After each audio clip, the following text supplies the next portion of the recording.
Na mtazamaji, ni kutoka hapa ndani ya Lookuptv ambapo tunakuletea taarifa hizi sasa saa 1 kamili, ikiwa ni saa za Afrika Mashariki, wakati ambapo kila wakati tunakupatia taarifa yale ambayo yamekuwa yakigonga vichwa vya habari tangu asubuhi hadi sasa.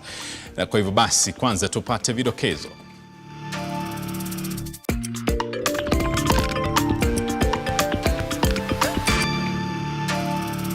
Muungano wa Azimio One Kenya wahoji kuwa sharti maandamano kesho yaendelee, huku gavana wa Kisumu Nyangi Nyong'o akisitisha maandamano katika kaunti hiyo ili kujiunga na wenzake jijini Nairobi.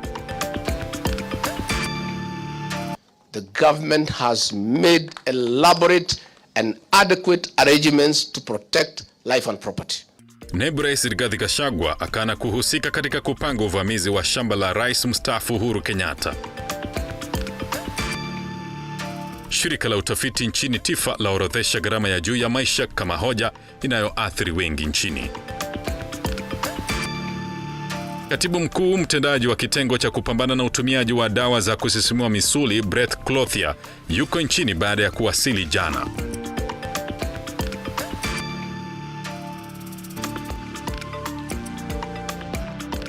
Josephine uko ni mtangazaji wetu wa ishara, nami ni Naye Lamech Aungo. Kumbuka unaweza kusema nasi kwenye mtandao wa kijamii wa Facebook ambapo tunapatikana Lookuptv, na kwenye Twitter utatupata @Lookuptv. Tukiingia kwenye taarifa zenyewe, ni kwamba kinara wa muungano wa Azimio One Kenya Raila Odinga amesema kuwa maandamano yanayopangwa kufanyika hapo kesho yataendelea kama ilivyopangwa. Kama anavyoripoti Shadrack Radio, Odinga amekanusha madai kuwa Rais mstaafu Uhuru Kenyatta ndiye anayefadhili maandamano hayo. Awamu nyingine ya maandamano ya muungano wa Azimio One Kenya inatarajiwa kufanyika hapo kesho jijini Nairobi. Wanasiasa wa muungano wa Azimio wakishikilia kuwa sharti watamatisha safari walioanzisha. Akizungumza katika eneo la Kibra jijini Nairobi alipokutana na waumini wa kanisa na msikiti iliyoteketezwa, Odinga amesema kuwa maandamano ya kesho bado yapo kama ilivyopangwa. Sasa mambo ya kesho tutaendelea. Sawa sawa? Si tutaendelea? Tuendelee, tusiendelee? Endelee, si tuendelee? Tutaendelea kesho, sawa sawa? Kinara huyo wa Azimio hata hivyo amemtetea mwandani wake wa kisiasa Rais mstaafu Uhuru Kenyatta kutokana na tetesi kutoka kwa wanasiasa wa muungano wa Kenya Kwanza kuwa Uhuru ndiye anayepiga jeki maandamano hayo. Odinga akisema kuwa siye. Kwa hivyo tunataka amani na umoja ya Wakenya. Yale tunapigania ni kwa manufaa ya watu wadogo, kwa manufaa ya watu ambao wanahangaika, kwa wale wafanyabiashara, kwa wale ambao hawana chochote. Hiyo sisi tunawapigania. Wanasiasa hao wa Azimio wameionya serikali dhidi ya kuwatumia maafisa wa polisi kuvuruga maandamano ya kesho, huku wakilalamika kuwa kuna mipango mingine ya serikali kuwatumia kundi la vijana kusababisha vurugu hapo kesho. We know what we are talking about. Bwana Kome, Bwana Bungei, Bwana Ruto, you cannot teach us about the constitution of Kenya or the laws of Kenya.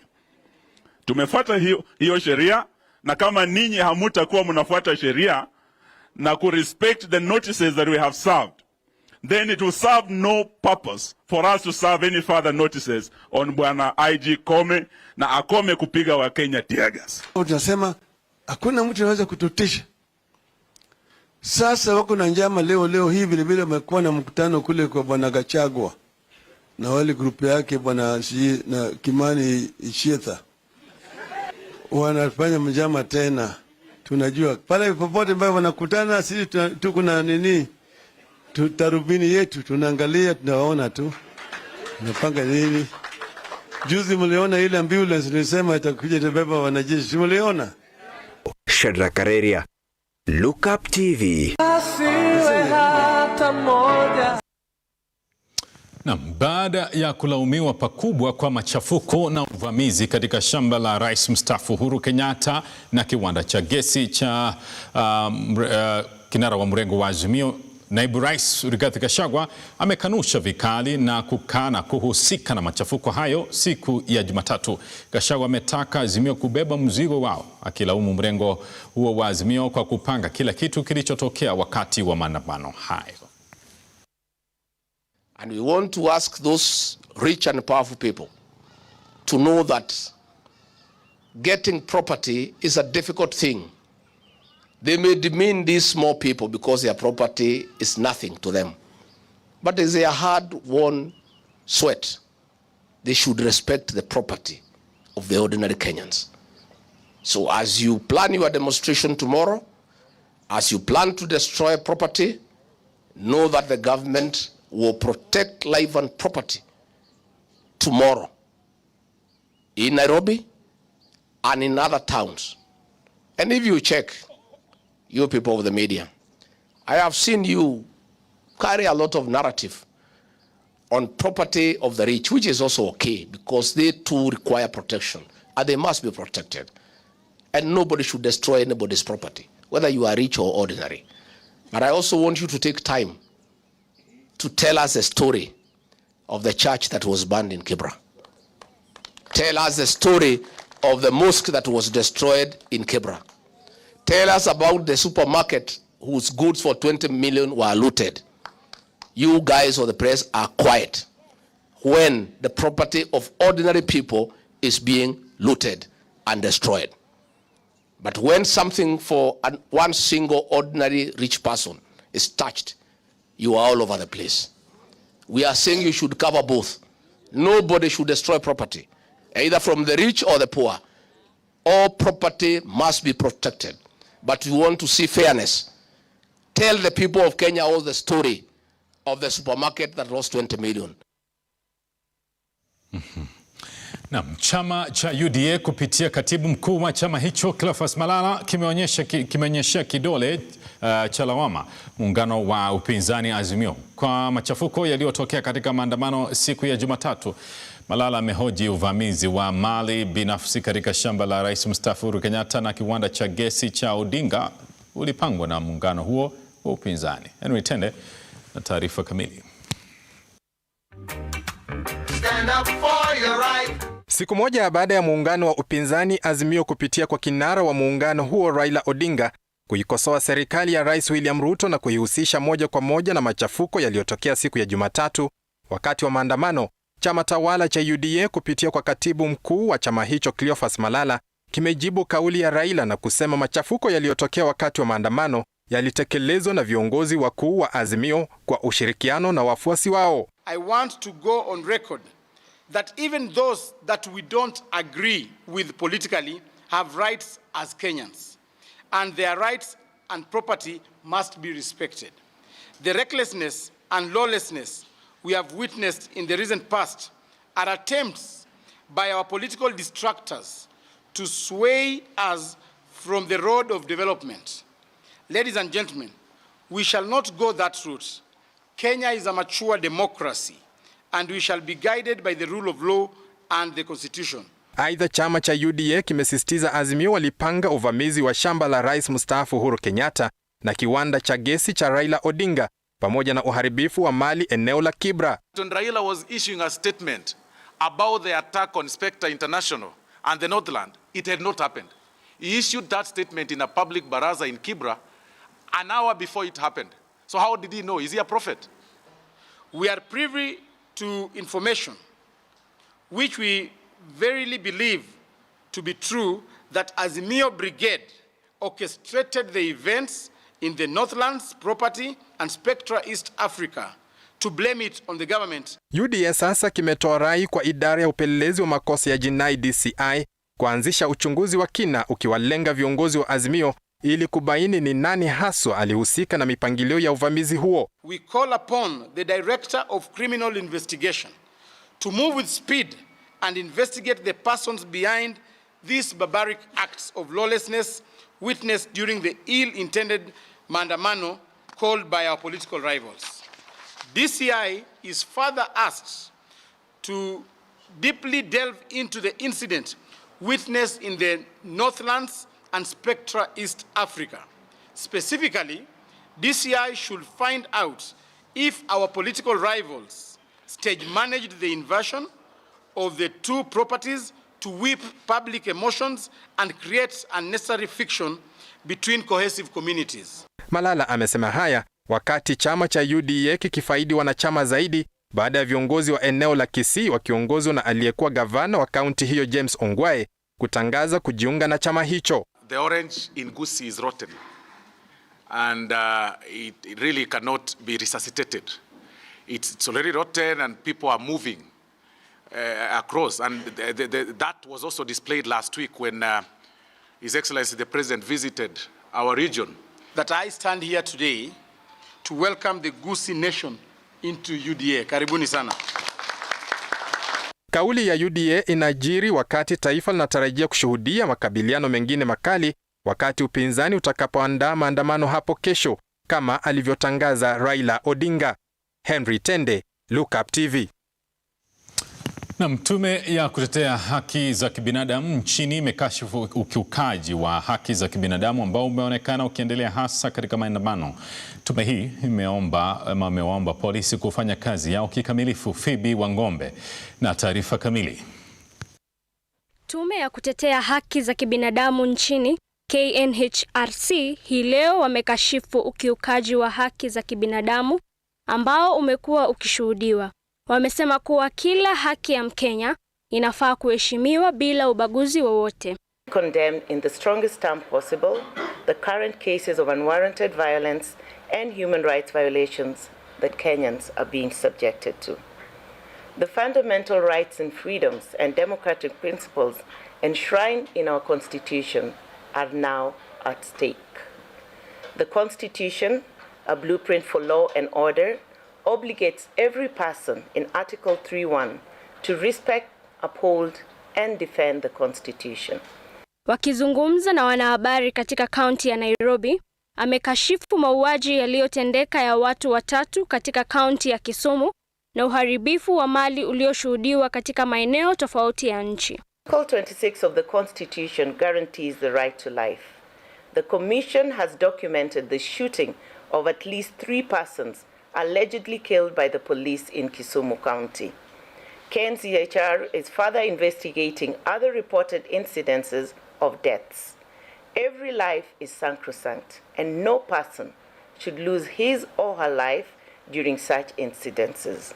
Amewaomba polisi kuhakikisha kuwa wanafanya kazi yao vilivyo ya kushika doria na kuhakikisha kuwa kila mwananchi yuko salama. Ameonya pia kutotumia risasi na kuwaua wananchi. Pia amewaomba waliosimamia maandamano hayo kuhakikisha kuwa yatakuwa maandamano ya amani, bali hawataleta hasara kwa Wakenya wenzao. We, the Kenya National Commission on Human Rights, call upon the National Police Service to ensure security and protection of all persons during demonstrations and to restrain from using live bullets. Nikiripotia runinga ya Lookup, jina langu ni Phoebe Wangombe. Gharama ya juu ya maisha ya maji, ukosefu wa kazi na njaa ndio maswala yanayohangaisha wengi nchini. Kulingana na ripoti ya shirika la utafiti nchini TIFA, Wakenya wanaomba maswala hayo yaangaziwe vilivyo na serikali. Gladys Masharia ana maelezo zaidi. Kulingana na utafiti huo wa TIFA, Wakenya wengi wametaja gharama ya juu ya maisha kama hoja inayowatatiza mno, hasa kulingana na ukame unaoendelea nchini. 48% said the cost of living is the main problem facing people where they live. Huku akieleza kuwa wanaounga mkono maandamano huenda wakapata wakati mgumu hata kukosa chakula kwa sababu ya kutumia muda mwingi kwenye maandamano hayo. That supporters of Azimio are slightly more affected by this condition of sleeping hungry than our supporters of Kenya Kwanza.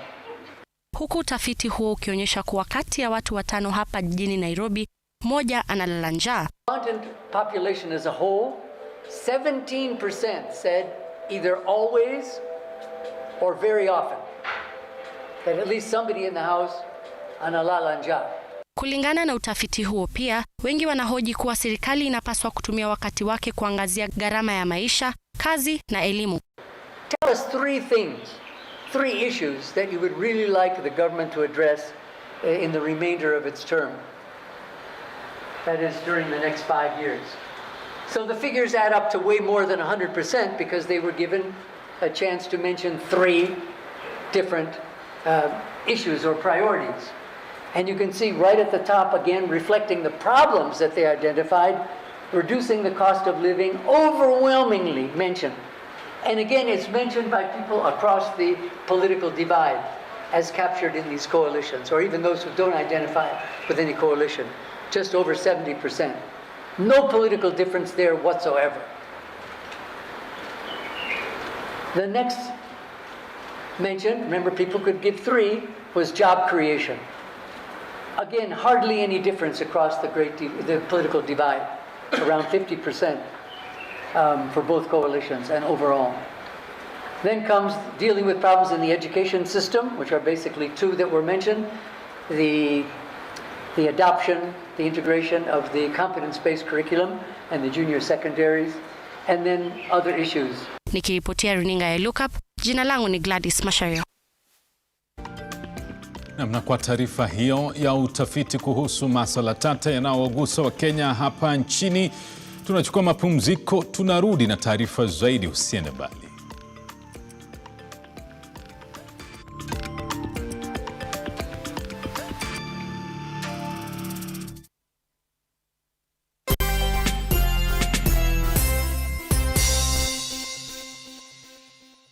Are you looking for a renowned institution of academic and professional excellence to kickstart your career? Then join KIPS Technical College, a top NEC, CASNEB, NITA, HRMPEB and KISIM examination center in Kenya, fully accredited by TVET Authority. We offer high-quality hands-on training in engineering, hospitality, tourism, journalism, ICT, business, accounting, hairdressing and beauty, health sciences, community development and foreign languages, and have placed over 26,000 graduates in employment since 1994. Admissions for April intake is ongoing. Call 0720-813-113 or visit any of our 6 campuses located within Nairobi. KIPS Technical College, your sure path to success.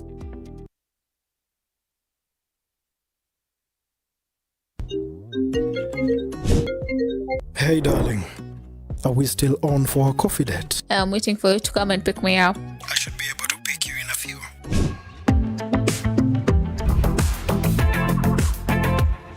It's a coffee yogurt date? It's not just a yogurt, it's royal coffee yogurt.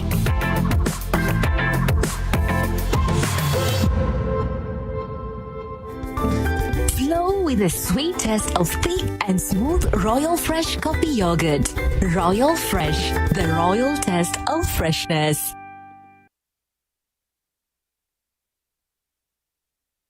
Are you a junior secondary school, a college, a TVET institution or a university, and you want to advertise your intake?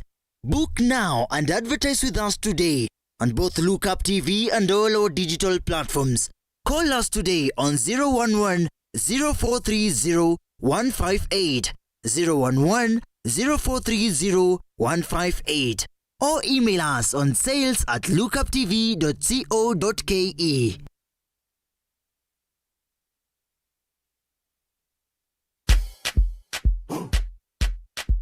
Sensei Institute of Technology is the home to the best practical courses, giving you a hands-on experience to handle the world. A place to build your skill and see the world in a different perspective.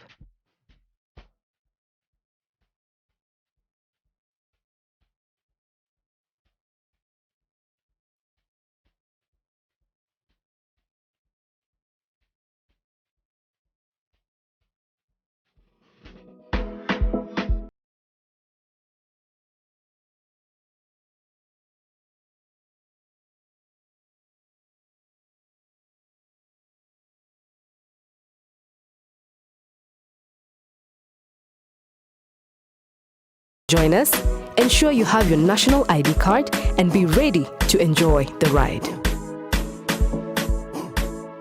Sensei College, my skills, my future.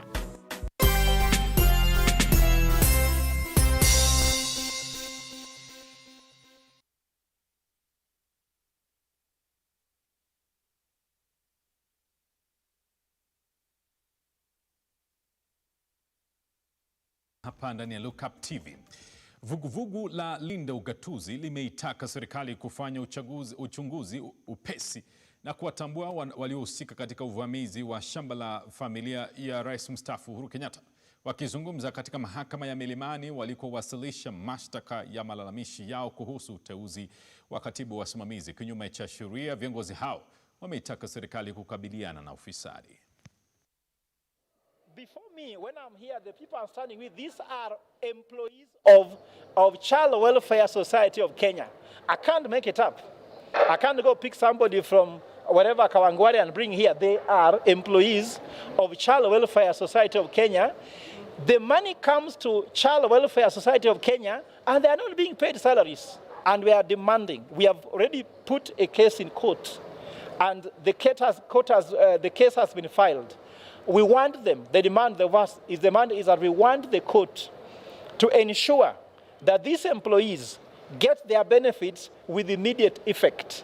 And we are requesting that if they can be given allocated 187 million shillings, it will clear all their dues. On Monday, Kenyans went for Mandamano, but what happened is that the police did two things. There's what we call a sin of omission and sin of commission. Sin of omission was that the police were supposed to provide protection of property and lives to Kenyans on that day. And in some places, they deliberately omitted to do it. Under the leadership of Inspector General Japhet Koome. And we are requesting for that matter, he says he has not received complaints from Northland's owners of property. That is incompetence. Secondly, he did not protect Kenyans the way is required, so that's also incompetence. So we are requesting as Operation Dogatuzi, he needs to step aside for him to be investigated. Na wenyeji wa Ngong wanaofia kuporomoka kwa jengo moja katika eneo hilo ambalo limeanza kuporomoka katika nyufa zake baada ya udongo uliopo karibu kuanza kumomonyoka. Abigail Shira na taarifa hii kwa kina. Wakazi wa Ngong katika kaunti ya Kajiado waeleza hofu yao ya majumba yanayoendelea kujengwa eneo hilo baada ya jumba moja kuporomoka. Hii yenye wanabomoa, hii ni kuzipa kuambia residents that hii area iko sawa, lakini the reality mwenye atakuja kukomboa hapa anajihatarisha maisha yake. Negligence between the county government na watu wa construction in cooperation, hata watu hapa inastahili ingilia even the national government. Sababu hii kitu vile iko hivi, hii ni nyumba ni kama imeekelewa na unaona iko 3 floors kwenda juu. Je, kinyesha in a span of 1 month, hii ni all less than a span of 1 week, 3 months. Already saizi hapo mali wanajenga kuna watu wanakaa. So hii kumaanisha in 1 month itakuwa imeanguka. Wakazi hao wasimulia hofu yao kuwa wamiliki wa jengo hili hawakutilia manani swala la usalama wa ujenzi kama inavyotakikana. Hii nyumba ambayo mnaona hapa imekuwa ikiwa na crack kila wakati, inapasuka kila wakati. Hii ilianza kitu 2021, 2022 hapo. Na imekuwa ikija, hao wa NC wanakuja wanaweka X yao, ni kama mashindano. Watu wa County Government of Kajiado wanakuja wanaweka X yao. Wengine wanakuja wanaandika notorious site. Wameiandika kama mara 20. Wanakuja wanaondoka. Nyumba unakuta mahali ilikuwa na hiyo crack imepasuka, inakuja inapigwa plasta na inapakwa rangi na nyumba inaendelea. Juzi sasa unaona hii ukuta walijaribu kuweka mpaka mesh wire, ni kama gabions wanaweka. Kwingineko, wazazi wa wanafunzi wa shule za kutwa wafurahia baada ya serikali kuwatoa mzigo wa gharama kubwa ya karo. Mwalimu mkuu wa shule ya upili ya Lengenet atoa shukrani za dhati kwa usaidizi huu. Schools, I would want to first of all thank Mheshimiwa Chebol for the good work that he has done to our sub-county, to the constituency at large, to the students who are very needy. We would want to assure our Mheshimiwa that Rogai in the county was number 4. This time, with this kind of assistance, we want to be either number 1 or number 2, but we want to go to number 1 because of this kind of assistance. Our students now will be kept in school because of the work that Mheshimiwa is doing. Mwakilishi wa eneo bunge la Rongai Moses Korir aeleza kwa kina jinsi mpango huu utatekelezwa. Right now, we are now disbursing the second tranche of the bursary, which is for the day schools. We have approximately 100 and almost 200 day schools in Rongai. And we have managed to pay to to pay the school fees for this term, we already encourage the parent to pay only 1,000 for this term, because Mheshimiwa has already paid the balance of the 3,000 to each student who applied for bursary. So it's the responsibility of the parent now to just pay 1,000 for this term. Na furaha haifichiki kwa wakazi 8,000 wa Udheri wa Lari baada ya kupata shamba lao la ekari 22,000 walilopokonywa na wafugaji miaka nyingi iliyopita. Sasa ni siku zaidi ya 60 tangu watu ambao wamekalia shamba kinyume cha sheria waendelee kuwa kwa hiyo shamba, na tumesumbuka sana kwa miaka mingi. Tunasema miaka 30. Na bado wale watu ambao wako ndani wako na wanatusumbua. Hata hivyo wameitaka serikali kuhakikishia usalama na kuomba waje wafuate vile watu wanapanda, wapande, kwa maana tuko na imani na tuko na raha tukifanya hiyo kazi. Na hatimaye wanakandarasi waliojenga madarasa ya maala ya CBC katika kaunti ya Embu walalama baada ya kukosa malipo kwa miezi kadhaa sasa. This is our plea that let the government look at the pain. This person is in pain because he cannot service the loan. Wakizungumzia wanahabari, wanakandarasi hawa waiomba serikali kuwapa malipo yao, kuona kuwa wanakandarasi wadogo wafinyika zaidi, kwani wana mikopo na mahitaji ya kutimiza. Nikiripotia runinga Lookuptv, jina langu ni Abigail Shira. Umoja wa Ulaya unatarajiwa kutia saini mkataba wa kiuchumi kati ya Kenya na Ulaya utakaotiwa saini Juni mwaka huu. Katika mkutano ulioandaliwa hii leo eneo la Brussels nchini Ubelgiji, Rais William Ruto na naibu rais wa Umoja wa Ulaya Valdis Dombrovskis walikubaliana kukagua tena mkataba huo. Naibu rais wa Umoja wa Ulaya alisema kwamba kuwa tume hiyo iko tayari kuisaidia Kenya katika juhudi zake za kuingia katika soko la Umoja wa Ulaya. Good morning, Mr. Prime Minister. How are you? Very well. Thank you very much.